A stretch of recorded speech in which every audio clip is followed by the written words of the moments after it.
నా పేరు చర్వ లావణ్య. నేను చెప్పబోయే పాఠం పేరు యోబు దేవుడి గురించి పలికిన మాటలు.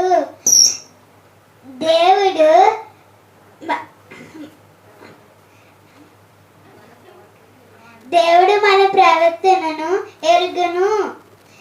దేవుడు మన అడుగుజాడలన్నిటిను లెక్కించును. దేవుడు పరలోకంలో ఉంటాడు.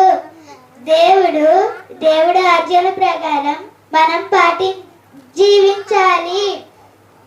ప్రకృతి మన గురించి దేవుడికి మొరపెడుతుంది.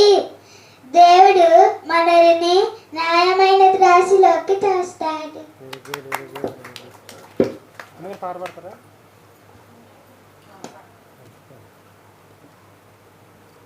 పిల్లలందరూ బయటకు వస్తే తినేసి వెళ్ళిపోయి నాలుగు వచ్చాను బయటకు వచ్చాను ఇద్దరు అక్కడ కూర్చుంటారు ఫ్రీగా కూర్చుంటారు. సరే అయితే ఎవరో బయటికి వెళ్ళిపోయారు? ఎవరో నావణ్య నాన్నగంటరా నాన్నగంట వచ్చి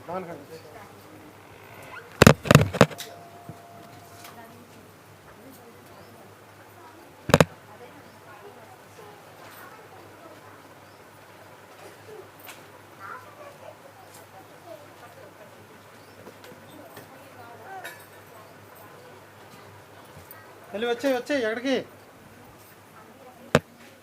కుర్చీ వద్దు మళ్ళీ కుర్చీ వద్దు. అందరూ కుర్చీలు అంటారు. వచ్చేదా వద్దు, తేవద్దు, కుర్చీలు తేవద్దు.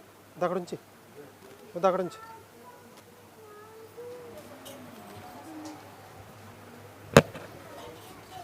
ఆన్లైన్ ఉందండి.